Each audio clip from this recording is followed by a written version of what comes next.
Bonjour, c'est M. Bishoy Gamal, votre professeur de sciences pour l'année première préparatoire, et ça c'est la leçon numéro 3.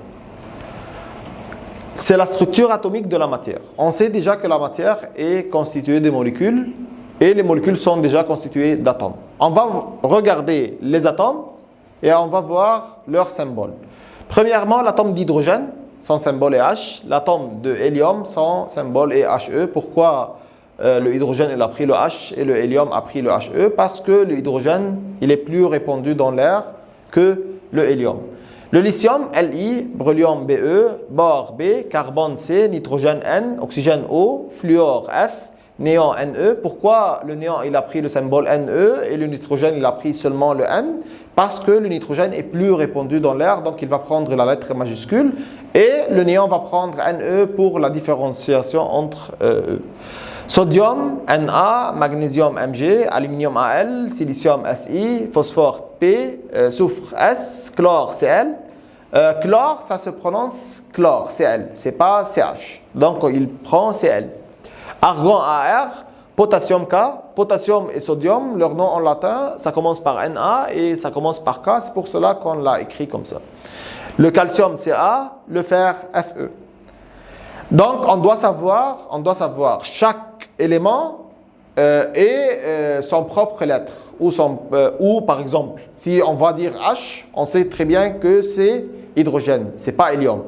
Et si je vais dire le néon, je devrais savoir que c'est Ne, c'est pas N seulement.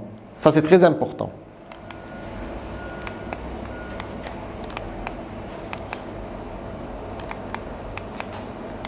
Bien. La structure de l'atome. L'atome est formé d'un noyau central. Le noyau se trouve au milieu.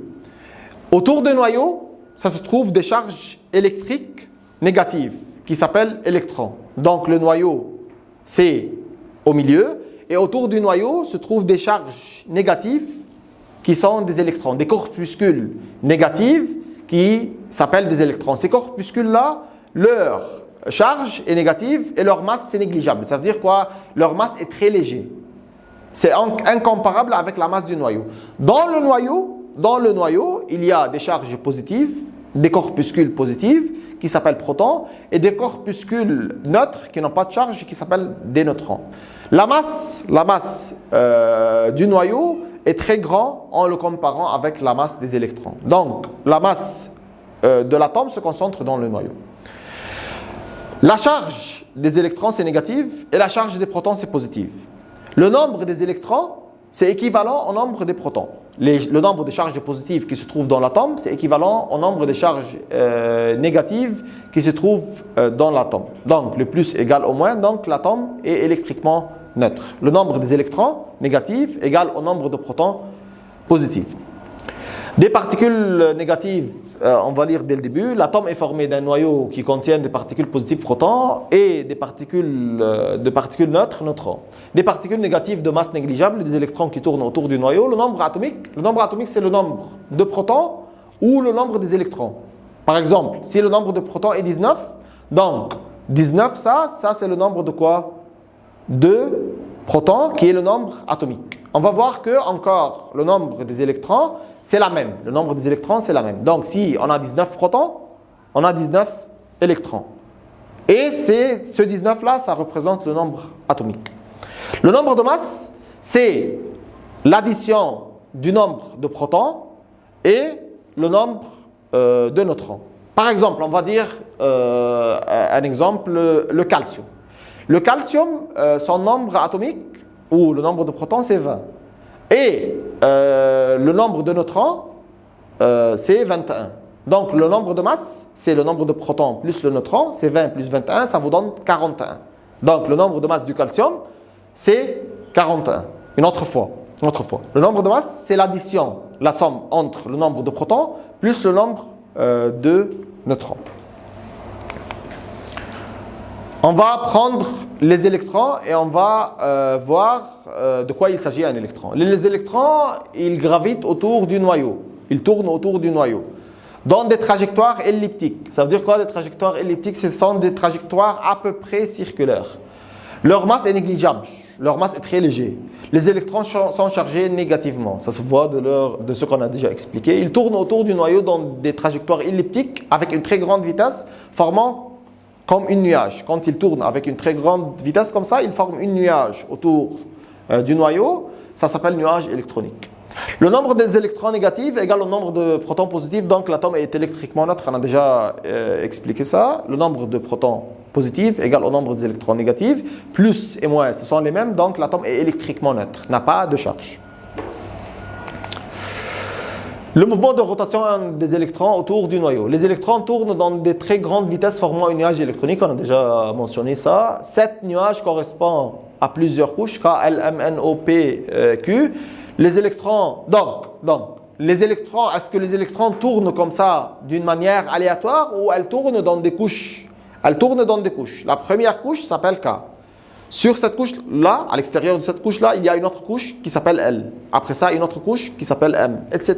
Donc, on a combien de couches de K, L, M, N, O, P, Q? On a 7 couches d'énergie dans lesquelles les électrons tournent. Les électrons tournent autour du noyau dans des couches déterminées, ça s'appelle couche d'énergie ou niveau d'énergie. Le nombre de couches d'énergie est inférieur ou égal à 7. Donc, le nombre de couches d'énergie est inférieur ou égal à 7. On peut avoir 1 couche, 2 couches, 3 couches, 4 couches, jusqu'à 7 couches. Est-ce qu'on peut avoir plus que 7 couches? Non. Est-ce qu'on peut ne pas avoir des couches dans un atome? Non. On doit avoir au minimum une couche, au maximum 7 couches. La première couche s'appelle K. La dernière couche s'appelle Q, la 7e couche. La première c'est 1, la 7e c'est 7. L'électron peut passer d'un niveau d'énergie à un niveau supérieur en gagnant une quantité d'énergie qui s'appelle quantum. Si par exemple j'ai un électron dans la couche K, qui est la première, et je voudrais que cet électron change, va aux couches L, je dois lui donner de l'énergie. Cette énergie-là s'appelle quantum. Une autre fois, j'ai une couche. Cette couche-là s'appelle K. Il y a un électron sur le couche K. Je voudrais que cet électron saute sur la couche d'après, qui est L. Donc, je dois lui donner quoi? Une énergie. Je dois lui donner une énergie. Cette énergie-là s'appelle quantum pour le prendre de sa couche initiale K jusqu'à la couche supérieure L. La même chose, si j'ai un électron sur une couche supérieure L, par exemple, et cet électron-là, il va descendre sur une couche inférieure qui s'appelle K. Quand un électron perd une énergie, il va changer de couche. Il va aller du couche supérieure vers une couche inférieure. Il va encore perdre une quantum, quantité d'énergie. Le quantum, c'est quoi le quantum? C'est la différence d'énergie entre deux couches. Donc j'ai une couche supérieure et une couche inférieure. La différence entre ces deux couches-là, c'est une quantité d'énergie qui s'appelle quantum. Les électrons se sont répartis dans les couches d'énergie selon la règle 2 fois n au carré. C'est quoi la règle 2 fois n au carré? C'est très simple. Le n, c'est le nombre de couches. Le n, c'est le nombre de couches. Ça veut dire, par exemple, les K, c'est le premier couche, donc il va prendre 1. L, c'est le deuxième couche, il va prendre 2. M, 3, etc. Si je vais, par exemple, pour plus simplement, la première couche. Combien des électrons peut contenir la première couche? Comment je vais calculer cette formule, cette quantité d'électrons qui peut être contenue dans le niveau K? Je vais faire la règle 2 fois n au carré. N, c'est le nombre de couches. K, c'est quelle couche? C'est la première couche. Donc, elle va prendre n comme 1. Donc, c'est 2 fois n qui est 1. 2 fois 1 au carré, ça vous donne sur la calculatrice 2. Deuxième couche, K. La deuxième couche, c'est L. On retourne, pardon. La deuxième couche, L. L, c'est le deuxième couche, il va prendre le nombre 2. Donc, c'est 2 fois 2 au carré. 2 au carré, c'est 4. 4 fois 2, c'est 8. Ainsi de suite. Si on va prendre le couche M, M, c'est 3. C'est 3, c'est le troisième couche. Donc, le N, le nombre, c'est 3. Donc, c'est 2 fois 3 au carré. 3 au carré, 9. 9 fois 2, 18. Donc, le troisième couche M peut contenir 18 électrons. La première couche peut contenir 2 électrons. La deuxième couche peut contenir 8 électrons. La troisième couche peut contenir 18 électrons par la règle. La quatrième couche, s'appelle quoi la quatrième couche? K, L, M, N. N, 4. Ça, c'est 4. Donc, c'est 2 fois 4 au carré. 4 au carré, c'est 16. 16 fois 2, c'est 32. Donc, la quatrième couche, elle peut contenir 32 électrons. Très bien. Est-ce qu'on peut appliquer cette règle plus que les 4 premières couches? Non, on ne peut pas appliquer cette règle pour maximum, c'est pour le 4e couche. On ne peut pas aller plus loin que le 4e couche parce que la couche d'énergie ne peut pas contenir en total plus que 32 électrons. Donc 32 électrons, c'est un nombre fixe d'électrons que la couche peut contenir. On ne peut pas aller avec cette règle-là plus que le 4e couche. Donc on peut utiliser dans la K, on peut utiliser dans la L, on peut l'utiliser dans la M et dans la N. Est-ce qu'on peut utiliser plus loin? Non. C'est bien. La première couche, elle peut contenir 2 électrons, la deuxième 8, la troisième, on a déjà dit 18, la quatrième 32. Notez bien la règle valable pour les 4 premières couches et la dernière couche ne peut pas contenir que 8 électrons sauf l'hydrogène. La dernière couche s'appelle la couche d'énergie. Ça veut dire par exemple si j'ai 3 couches, la dernière couche seulement dans un atome peut contenir, ne doit pas dépasser le 8 électrons. Ça c'est pour des raisons chimiques. La répartition électronique, ça veut dire quoi? Comment je vais répartir, comment je vais distribuer les électrons dans les couches d'énergie. On peut prendre l'exemple du sodium, 11. Le sodium, il a 11 électrons. Son nombre atomique est 11. Comment je vais répartir ces 11 électrons dans les couches d'énergie? La première couche va contenir, elle peut contenir jusqu'à 2. La deuxième couche peut contenir jusqu'à 8. 2 et 8, 10. Il manque combien d'électrons maintenant des 11? Il manque un seul électron. Il va aller dans la couche externe. La couche d'énergie externe, la couche périphérique.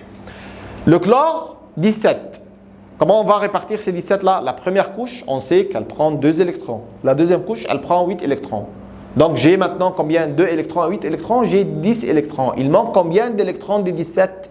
Il manque 7 électrons. Donc, ces 7 électrons-là vont être dans la couche périphérique, la couche de valence du chlore. Le sodium, c'est un métal et le chlore, c'est un non-métal. Sa couche de valence, sa couche externe, elle contient un électron et l'autre, il contient 7 électrons. Si la couche externe n'est pas saturée, ça veut dire quoi saturée? Elle ne contient pas le nombre maximum. C'est quoi le nombre maximum qu'on ne peut pas dépasser? C'est le 8. C'est le 8. Si la couche externe, elle n'est pas saturée, elle ne contient pas 8 électrons, donc cet élément-là peut faire des réactions chimiques. Il a besoin encore des électrons pour avoir une saturation. La seule exception, c'est le cas de l'hélium. L'hélium, c'est un gaz qui contient 2 électrons seulement. Ces 2 électrons-là, ce sont dans la couche K. Dans la couche K. Et comme ça, il est saturé. La couche K ne peut pas contenir que 2 électrons. Donc, c'est un gaz inerte qui ne fait pas de réaction chimique, qui est saturé par 2 électrons seulement. On va récapituler, dire de nouveau. Lorsque la couche externe ne contient pas 8 électrons, elle a un nombre différent que 8, 7, 6, 1, 2, elle peut faire des réactions. Quand la couche externe, la couche de valence, on le nomme la couche de valence, elle est contenue par 8 électrons, donc c'est saturé, elle ne va pas faire de réactions chimiques. Fin de présentation, bonne chance, merci pour votre attention.